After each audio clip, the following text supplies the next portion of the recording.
something that's been happening recently is a lot of the time, there's been, because 2020 is 2020, and because fighting games are an important thing to me, and because there's been lots of news about things regarding ups and downs, highs and lows, and Yeah. everything relating to rollback and such has been going on. It's a very transformative era for the FGC and for fighting games as a genre, really. I mean, like, FGC is one thing, but at the moment, we're all online, we're all together. It's just Yep. as a whole, right? Like, it's a very transformative era. It's a time when, like, the exposure of subpar netcode is making itself very clear, and a lot of people are seeing that a game can be as expensive and amazing and as shiny as you want with as much fan service as you can possibly get. But if you can't play against your friend down the street, what's the point? And so because this has been a regular discussion, we've had regular discussions about it, and it comes up often enough that it ends up being a recurring podcast conversation. Yes. And as such, it then naturally goes to things that are happening where netcode is getting improved, and things like Wi-Fi signal indicators are being brought into the equation, and and we're discussing Wi-Fi warriors, and the whole thing is getting more and more play. Right. So with that, understandably, some people that are not interested in the topic don't really want to keep hearing about it because it gets kind of grating. But it's hard to be dispassionate about things you're naturally passionate about. It's a difficult thing, and it's difficult to not want to share your thoughts on these things. So I hope those people can understand that, like, this is why I'm here.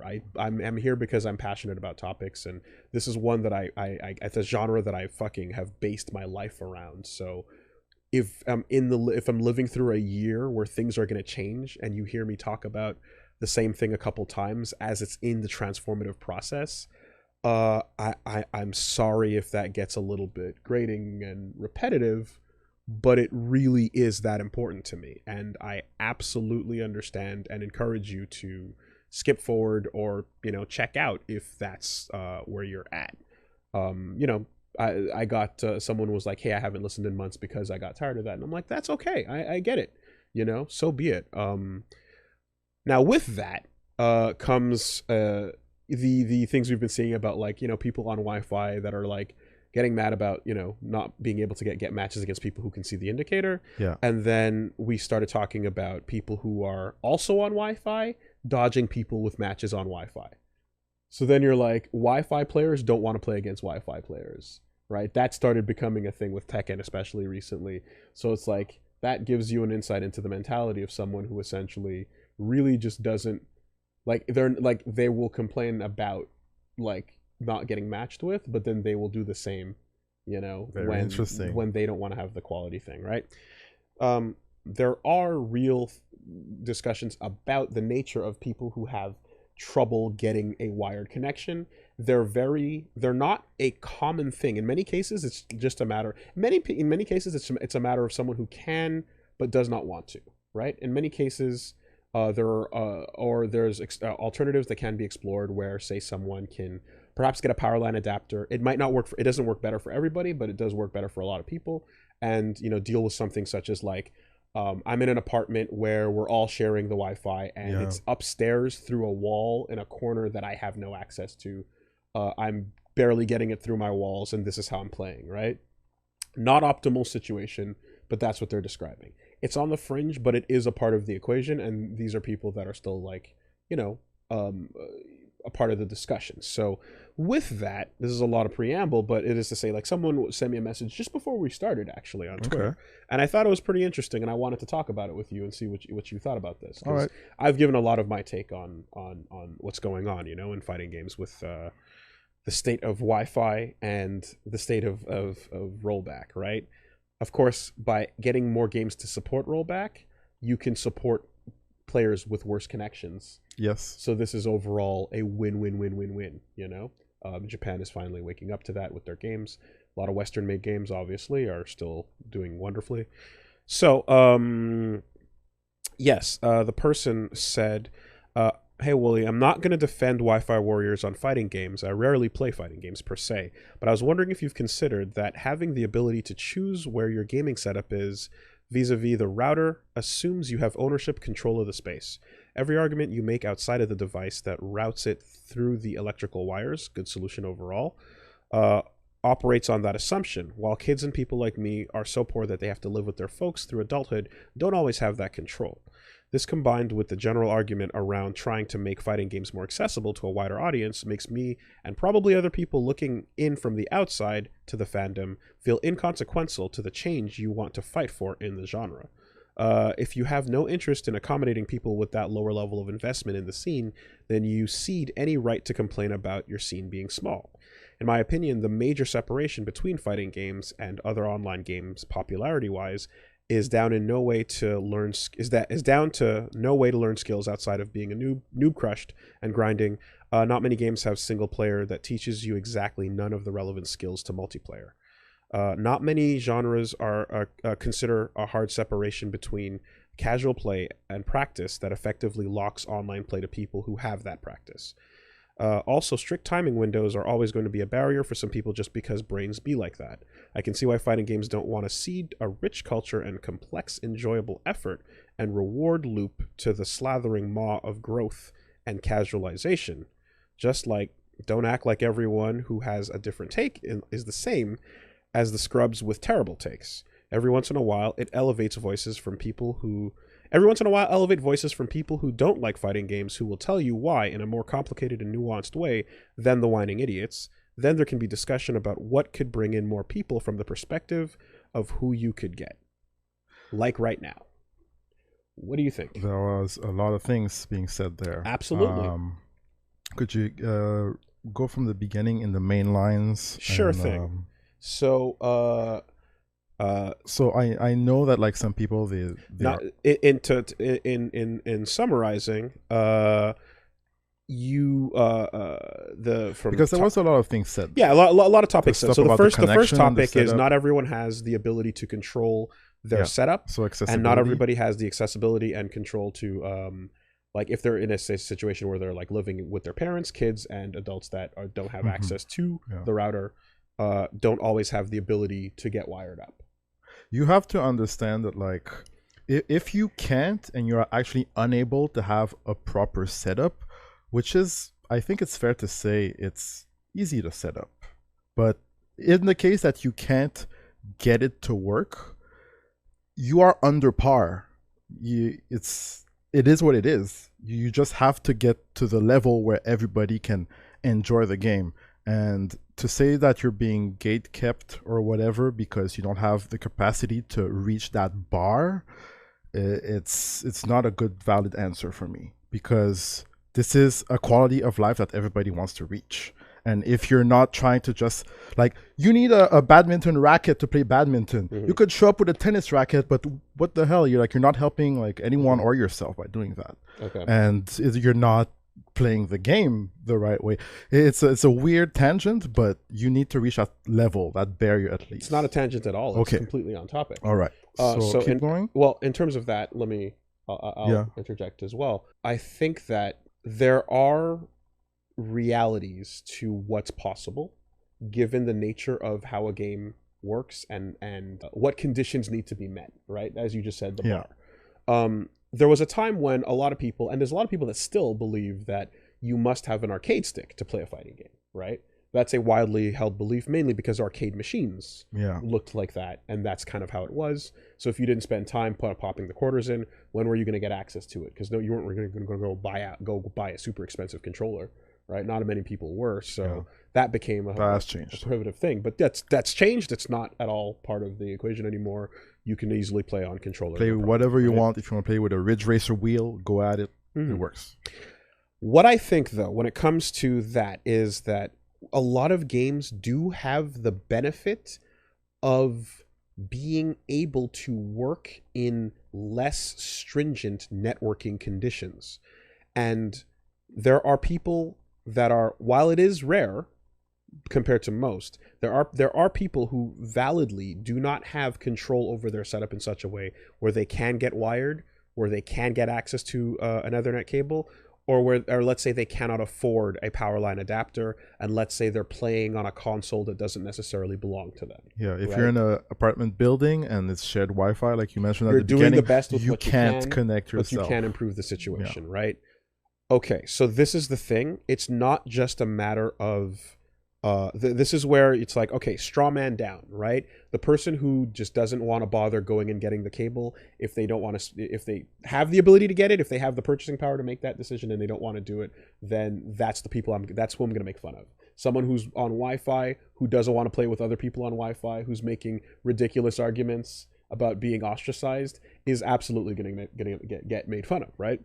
This type of person in this type of scenario you're describing, I think the technology simply fails you. I think that unfortunately, right, it's a situation where internet, it's the games themselves don't stop you from playing with a really, really rough connection, but technology right now is not at a place where you can get a really like a decent representation of the game and the gameplay with a bunch of dropped packets. And if we were to get to a place where internet just worked better, worked differently, or if someone were to like, if a game was designed with dropped packets in mind, right? I wouldn't even begin to. I'm not there. I'm not that person, right? But like geniuses have done amazing things. I'm not the person who can design that idea. But if that were the case, then you can kind of start to consider that direction. But as it is right now, there's a legacy genre. The best and main way to play it has always been shoulder to shoulder on a machine, head to head, local, in person. It's adapting into a world where internet exists and people can play on the internet. But the requirements of these games in order to like again like accurately represent what people love about them at their most fun is something that has a network requirement to it. It has a cutoff point, and the technology doesn't actually accommodate every type of person who can make it to the starting gate, right? If you don't have a modem, if you're connecting on a 28 kbps modem, you know what I mean? There's a lot of things you can't do on the internet right now, right? Having a connection brings you to the starting gate, but it doesn't let you go further past it. Or in some cases it does, and it lets you can start even playing the game, but you're not, and the game's not stopping you or throttling you out, but you're just having a really rough experience, and you're causing a rough experience for everyone around you. Again, the analogy we gave is when you are driving your car that is a regular car on an F1 track with other cars doing F1, I was gonna say something about, it's like your car is fine for driving on the road, but in the F1 track, people have come for this purpose, and this is what they're doing. Now, not everyone is playing competitively, admittedly, right? And this is where it gets a little bit dicey, because some people are like, yeah, but if I want to have a bad connection with other people who want to play with bad connections, and we don't mind, right, then that should be okay.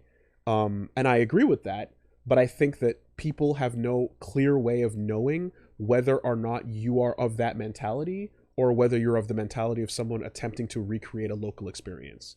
Because you can't tell those things, the best you can do is give a Wi-Fi indicator or other forms of indication as to where the person who's playing is at in terms of what kind of quality desire they have for the game, for the match, right? Stopping them entirely from getting online is an extreme thing, and you know, rightfully, I remember the discussions about not wanting to do that from multiple developers, but the indicator being a step that shows people, hey, this is where I'm at, this is what I'm willing to do, is the next best thing, because hey, at the very least, you can get people who can display that they're like, I'm willing to play like this, I don't mind, and some people who are like, I don't want to play like that, right? And that's the best you can do, because I think if you are in a situation where you don't have the control to get the Ethernet in, but you want to, therefore, if your alternative is to tell everybody that is trying to play a approximation of a local match to stop aiming for that goal and to accept worse quality matches while continuing to strive for the type of competitive play they want, that's going to absolutely be pushed back against. You're not going to get people on board to say like, no, bring the whole thing down, right? So I think it's unfortunate, but at that point, I'm not going to make fun of you or say that, hey, like, too bad, just go get your wire or whatever for people in that type of scenario. But I will say that the technology is not there for you yet, you know. And I wish it sucks that it is that way, but that is unfortunately a limitation. Yeah. And fighting games can only do so much in terms of like there's always like trying to be as appealing as other genres, but there's an inherent thing that stops it from making it as appealing, right? There's a couple of the history has a part to do with it. The ability to play with people online has a lot to do with it. A lot of this, everything contributes a little bit. Yeah. You know, it's a myriad of factors, but this is one of those parts of it where you're like, it'll never be able to do the same thing that all the other games that don't have as important or the same type of connection that matters, where they can just do a simple client-based thing and there's no problem. Like it just doesn't have that, right? And it's a nature of the genre right now. And unless again the game is designed with packet loss in mind, it unfortunately is just a limitation of your technology. So I think that you have a fair point to make in that, but it's not like you've created that situation for yourself. But I think it is a reasonable point of exclusion that you've hit there. Yeah, you don't qualify. It's a standard that has to be reached. You know, simple as that. And then I hate saying that on a show called Get Into Fighting Games, trying to get as many people as possible into it. But like when pushed to this extreme situation, I have to concede that I can't fix that. If I'm doing Get Into Hockey, I'm not going to tell you to shove knives under your boots and go on the ice. No, get the proper tools. You're a danger to yourself and to others. And even if you're being safe about it, we have to play around you. It's not good for you. It's not good for the other people. I mean, on a like, no one really questions the requirements, quote unquote, of like having the game in the console, right? Like that, you have to at least be there. So it's just a lot of the other things there's, you know, a lot of situations where, you just kind of go like, this is what it is. The game could be more strict about its starting point.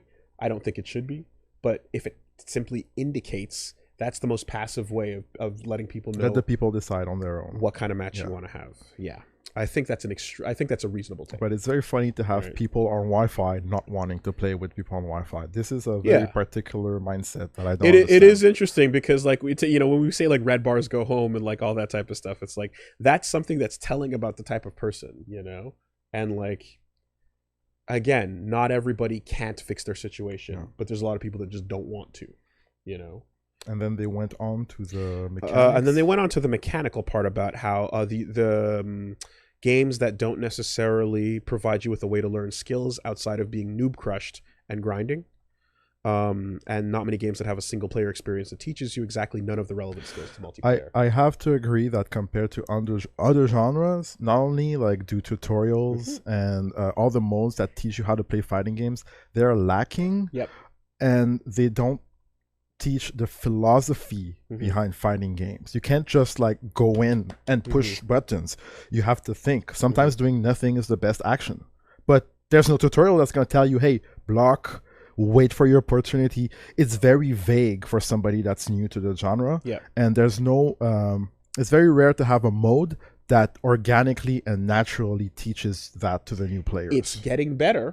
It's getting better. We have tools with like Grand Blue, for example. They're Fighting Nerds, even First Fighter, Uniest. But it's still very dry, you know, for new people. Yeah. That being said, it's changing. With it is changing. It's changing slowly. It could have been better from the start, but from the start, it was a digital board game. Yeah. It was a digital chess or checker game or Go game. It was, there are pieces, there's your board, play. And people, the fighting games didn't have a lot of that competitive complexity in mind behind the design, right? It started coming later, and when it did evolve into that, it evolved with the players bringing that out. Meta was invented by the players. That feedback loop went to the developers. They then started putting in features to support that meta, and this kind of happened organically in the background while new iterations of games were coming out, and it wasn't really thinking about, and it's a legacy thing that wasn't thinking about, hey, how do you get a new player in on this 8th meta loop at this point, right? By the time you hit CVS2 and you've got 6 grooves to pick from, yeah, right? what is a new player jumping into over there? Because people that recognize all those grooves are like, oh fuck yeah, I'm down. That's KOF 98. That's Third Strike. That's Mark of the Wolves. Yeah, pick your flavor, right? But someone coming in new doesn't necessarily have that. So yeah, it is and it is definitely a stumbling block for the genre that could have been done better earlier, but it wasn't. And a lot of other things were pretty bare bones. But I think pointing that out now, if anything, is just it's, on the one hand, it's like, yeah, it's something that should have been done better from the jump. On the other hand, it's like, man, it's amazing that we're still talking about these games and they got as far as they did, because they're that fun regardless. They're that fun despite the stumbles. Yeah. Right? I came to love them despite how unfriendly they were and how rough it is for new people joining back in the day, you know? When I got to taste what it was like playing at and seeing the true mind games with people and having it at its like ideal, yeah, I fell in love with that so hard that, like, looking back now when you're comparing it to other genres that like run the esports world, it's kind of like, yeah, this is sloppy, this should have been better, this could have all been improved. But I'm almost just like, man, something in there, this is a thing that should have failed, but something magical inside there kept it alive. So something works in there. So something works. Yeah. And the people who found that thing were rare, but they kept it alive amongst themselves. So there's a reason why it's like it's that. a weird way to describe it, but this is a genre that basically got crowd surfed back into relevance after dying. You know, like it died. That level of impenetrability, like, hit a point in 2002 that like the ones who loved it would love it for the rest of their lives, and those who didn't know wouldn't bother, you know, and wouldn't even look back. And now we're at a point where, you know, I mean, God bless, Capcom came over and Street Fighter 4, you know, was on the ground and they did the and then live, damn you, live. And you know that video where the dude's pulling his friend up and they're like, yeah, yeah, yeah, and he pulls him back up off the ground and then the whole thing's going and you're like, oh my god, it should be dead.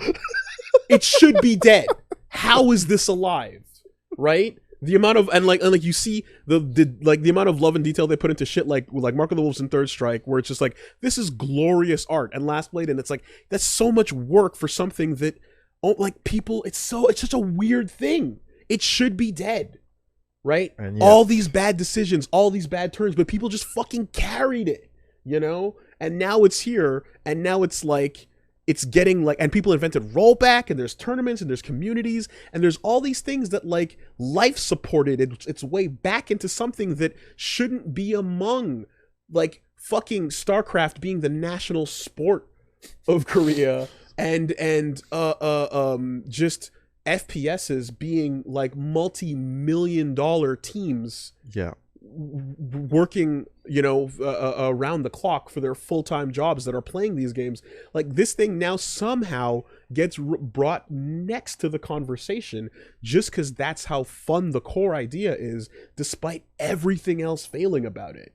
It's kind of crazy, you know? So because that part is so fun, I'm just like, man, like, everything's a miracle to me. And I want, and like, if it can glow up and get the fucking Cinderella glass slipper and dance at the ball despite technically not supposed to not being there, not supposed to being not whatever, you know what I mean? Yeah. She's not supposed to be there, right? Like, if that can happen before the fucking pumpkin coach turns back to a punk, you know, that'd be incredible, and I'd love to see that. And like, but everything about like it being here is like, yeah, man, I don't know what to tell you. I wish they got on top of that sooner. They didn't, and it's because it barely should have been here. Yeah. It was supposed to be dead.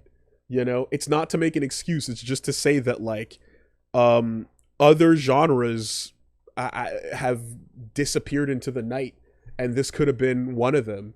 You know, but something fun about it just kept it alive, and I think those people that kept it alive organized in such a way that they showed something that was infectious and fun And when people saw Evo Moment 37, Yep. they went, "Oh my God, what the fuck?" And what is this? What there's happened? something in there, right? Everything else is bare bones. That tournament was run on a projector in a room that was fucking, like it was a hot and sweaty mess, and people were all crowded around the thing. And before that, it was Battle by the Bay, just crowding into a bunch of arcades. Like, it was the least formal thing in the world, but that little magic thing shows someone something that's interesting, and they go, "Oh, I want to find out more about this," right? So now, when you show up and you're like, I'm used to a world that has of games that have like made it really inviting and easy and friendly to like learn and pick up and get into these things. I'm like, we absolutely should have been there with fighting games, and that should be the feeling you're getting. But it not being there, I'm just kind of like, man, like, Why? I just it's these things take time. It should be there, and it's a miracle this is even here to begin with. It's all these feelings at once,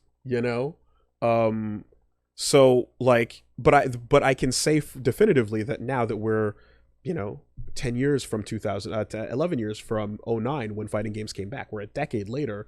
Like, there's still a lot of work to do, but we're still seeing so many things that are way better. We're seeing quality of life things slowly become regular, right? So I have no doubt in my mind that we're going to get to a place where most fighting games, especially the way Western developed ones, are treating it, right? Okay. They're really, really keeping up to date with people going like, how do I fucking play these games, man? How do I not feel like shit when I play these games and have fun with it? Yeah. I think we're getting there slowly, and I wish we could get there faster. I mean, my fucking life philosophies in general, I'm the kind of person who wishes we could go further faster, but you unfortunately can't. But the best you can do is tell people about it and share your experiences with it. And I don't run streams like this that show things off, that go like, hey, this is pretty rad. Yeah. If you felt like putting the time in on yourself, you might be able to learn some of this and figure it out. Telling people to go look on YouTube to learn how to play a game isn't optimal. It's not ideal. It's not great, but it's what is here at the moment. And the thing that people loved that they saw in Evo Moment 37, that little spark, it's worth sharing that. And it's worth getting that to people. Yeah. So like, despite the roughness, despite the gruff, despite the droppings, despite the shit, despite the very valid things that person has to say, it's still worth sharing, And in the meantime, I'll be like, yeah, I'm going to jump on fucking Fate Unlimited codes. I'm going to load up Parsec to play with people tonight, and that'll be the best way we can share something close to the spark of what it would be like if you were sitting on the couch next to me. Yep. I don't know if that makes any sense, but it's a long-winded way to say that, like, I don't disagree. Hey, it can always get better, right? And I think that the more we talk about it, the more people are aware of it. And like, most topics that make you squirm or that might be polarizing out there, we're talking about it because we have to talk about it, And this is how you fight for what you believe in. And we believe that fighting games are worth being played. Yeah. And we hope that our lives will be better in the future. Yeah. So, if this is important. I get it. And we're going to start the game. Yes, I know that was long-winded. I know I talked for an hour. I know you're like, when the fuck are we going to play? I wanted to say this. This is important. I want to have this marked down. I want to, at very least, share this because I think this is an important discussion that I want to share with people in the future. I want to get what I have to say about it across now. Sorry that we're taking a little bit late to get to the game. Forgive me. I'm passionate about fighting games. I fucking care. All right? Like, it's that. It really is that, I'm going to take a second and we'll start the game a little bit late on it. But if you don't, I mean, hey, if you don't want to wait, sorry, you can peace. That's cool, man. We're here to talk about these things, and it is what it is, dude. If you're impatient about it, I'm sorry, but like, this is how these streams go. When I care, I want to say things, Y'all should know. Y'all should know. That's what it is, man. That's what it is. It's real. And it matters because these are new people that walk up and are just like, what's the point of this? And I'm like, I like, you're not wrong. You're super right when you go like, yeah, what am I supposed to do here? And I'm You know, like if these games invited you in by yourself and didn't need explaining, I wouldn't do this show. I'd literally like fucking just play. Yep. And it'd be fine. It wouldn't need people to explain and bridge and have fun, and you know, like just the simple part of going like, this is intimidating, where do I start? And I'm like, pop it in, pick a character, hit the lab, Push some maybe don't. buttons. Push some buttons, see how you feel about it. Who looks cool? I don't know. Who should I play? It doesn't matter. Who do you think looks all right? Yeah. Just all of that, you know, is something that like I do because it happens to be something that matters to this, you know. So yeah, I think this should probably be turned into a single serving video to let people know. Why not? I feel like, you know, that was a lot of stuff to say. But if the person didn't make what I felt was a valid, you know, discussion, You wouldn't have brought it up. I wouldn't have gotten into it, exactly. Yeah. And like, we're better to get into this than get into fighting games.